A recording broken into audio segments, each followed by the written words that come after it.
Sakal Gunar Vande Guru Sri Charanaravindan. One who has controlled the sitting postures, the yogic asanas, and the breathing process can turn the senses toward the absolute personality of Godhead, and thus become immune to the contaminations of the modes of material nature, namely mundane goodness, passion, and ignorance. The preliminary activities of the way of yoga are asana, pranayam, pratyahara, dhyan, dharan, etc.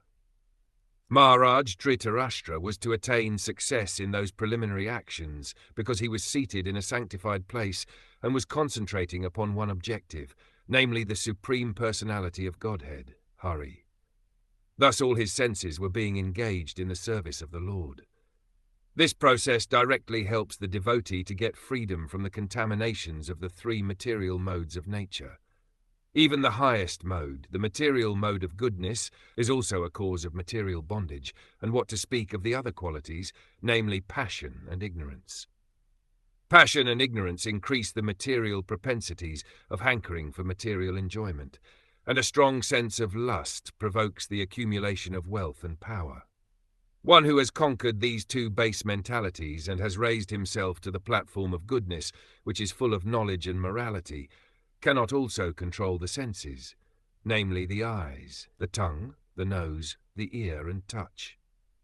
But one who has surrendered himself unto the lotus feet of Lord Hari, as above mentioned, can transcend all influences of the modes of material nature and be fixed in the service of the Lord.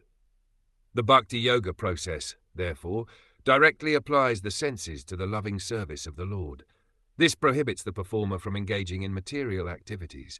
This process of turning the senses from material attachment to the loving transcendental service of the Lord is called pratyahara, and the very process is called pranayam, ultimately ending in samadhi, or absorption in pleasing the Supreme Lord Hari by all means.